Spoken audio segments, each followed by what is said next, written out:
हे आपण बघू शकता, हे पुन्हा एकदा सुरू झालं आहे. काही नालायक लोक येतात, झाडाच्या मुळाच्या भोवती पावडर टाकतात, जेणेकरून त्यांना पुण्य मिळतं.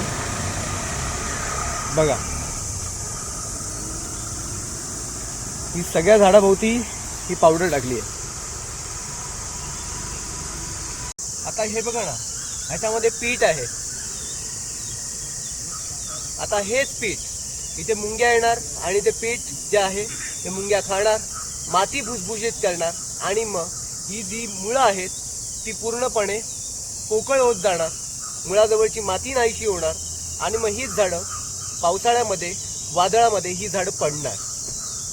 मित्रांनो, झाडाच्या भोवती पीठ पावडर, साखरची पावडर टाकल्यावरती काय होतं ते मी तुम्हाला दाखवतो. कारण मी माझ्या बऱ्याच व्हिडिओच्या माध्यमातून मी दाखवत असतो की झाडाच्या भोवती, झाडाच्या मुळाच्या भोवती पीठ पावडर, साखर पावडर जे काय टाकलं जातं, अन्नधान्याची पावडर, त्याच्याने काय होतं ते आता मी तुम्हाला दाखवतो.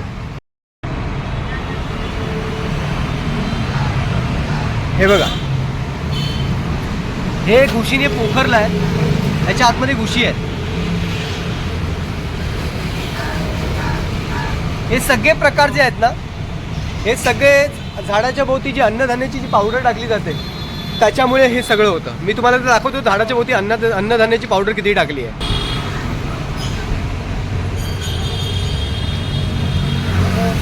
हे बघा, ह्याच्या आतमध्ये घूस आहे आणि हे बघा,